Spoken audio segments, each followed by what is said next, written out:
This is Taron Smiionyan from Armenia.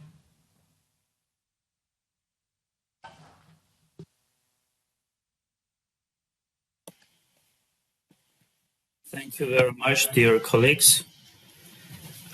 First of all, I want to reply to my colleague from Azerbaijan. You know, according to the norms of international humanitarian law, if there is no peace agreement between the parties, it means that all the soldiers that were captured in the battlefield are to be considered as prisoners of war. And even European Court of Human Rights has rulings in this regard and has already applied for the Committee of Ministers for actions against Azerbaijan in this regard. Dear colleagues, we live in a world that has faced many wars, inhuman state regimes, fascism, genocides, and other human catastrophes. Based on this, the international community has been trying to build an international legal order which will ensure protection of human rights, fight against terrorism, prevention of inhuman degrading treatment, prohibition of use of force, elimination of all forms of racial discrimination. But even nowadays, we have dictatorial state regimes which openly practice racial discrimination against other nations, openly violate the international UNESCO against principles on prohibition of use of force, use prohibited weapons of mass destruction, chemical weapons, use terrorists and mercenaries to eliminate physically another nation who brings to life its right to self-determination. This is not a history from the past. We have it right now.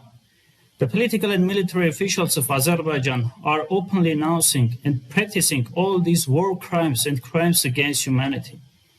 The president of Azerbaijan last week opened a park dedicated to the war crimes of its military and political machine. He presented a park full of mannequins of the Armenian soldiers. They are presented in inhuman ways and looks. So the Azerbaijani children who photo themselves before the mannequins understand that the Armenians are not humans. Moreover, in almost all his speeches, as well as on April 12 at the opening of the park, the president of Azerbaijan emphasized that ordinary people living in Armenia and Artsakh, Nagorno-Karabakh, as well as all Armenian people, have physical disorders, are full of poison, are incomprehensive savages, arrogant, have no morality, etc. These are the foundations of fascism and genocidal policies underlying Azerbaijani atrocities, cruelty, and torture.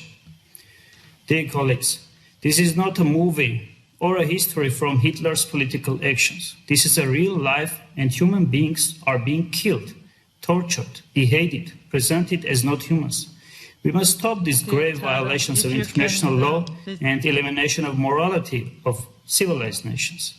Otherwise, the war crime practice of the small dictator of Azerbaijan will be an example of destroying our vulnerable international legal order in the presence of our silence. Taron, Thank you. If you can, yes, thank you.